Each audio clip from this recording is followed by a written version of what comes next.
ખેડા કટલાલમાં ફરીથી શાંતિ ડહોળવાનો પ્રયાસ। Mauda social media અંગે ફરિયાદ કરવા ગયેલ વ્યક્તિઓ પર પોલીસની હારીજમાં હુમલો। સોશિયલ મીડિયામાં કરેલ પોસ્ટ મામલે કરવા ગયા હતા ફરિયાદ। પોલીસ સ્ટેશનની બહાર જ થયો પથ્થરમારો। ફરિયાદ કરવા ગયેલ વ્યક્તિઓના ગાડીના કાચ તોડ્યા। પોલીસની ગાડી ઉપર પણ પથ્થરમારો। આશરે 2500 માણસોનું ટોળું હોવાનું અનુમાન। પોતાનો જીવ બચાવીને તે લોકો પહોંચ્યા કઠલાલ પોલીસ મથકે। આપનું નામ શું છે? ચૌહાણ દિલીપસિંહ કઠલાલ। આજે જે ઘટના બની છે શું છે, ક્યાં બની, કેવી રીતના બની? સોશિયલ મીડિયાની એક પોસ્ટ હતી, એના વિરુદ્ધમાં અમે લોકો ફરિયાદ દાખલ કરવા માટે મૌદા પોલીસ સ્ટેશને ગયા હતા। મારા મિત્રોને ફરિયાદ કરી હતી, એના માટે અમે ત્યાં મૌદા પોલીસ સ્ટેશને ગયા।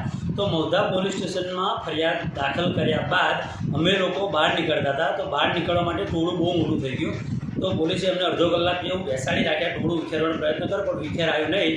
અને ત્યારબાદ પોલીસની એક ગાડી અમને મૂકવા માટે આવતી હતી, ત્યારે પોલીસ સ્ટેશનના ગેટમાં જ એટલું બધું ટોળું 2500 માણસનું ટોળું મોટું થઈ ગયું કે જેથી કરીને મારી ગાડી આગળ હતી વેગનાર અને પાછળ પીઆઈની ગાડી હતી, પણ મારી ગાડીને રોકી અને પથ્થરમારો ચારે બાજુથી કર્યો અને જીવ બચાવીને અમે લોકો ભાગ્યા। ત્યારબાદ પાછળની ગાડીમાં જે પીઆઈની ગાડીમાં જે ફરિયાદ દાખલ કરી એ ભાઈ હતા, તો એ ભાઈને ચાલુ ગાડીમાં ખેંચવાનો પ્રયત્ન કર્યો પબ્લિકે અને પીઆઈની હાજરી હોવા છતાં ખેંચવાનો પ્રયત્ન કર્યો।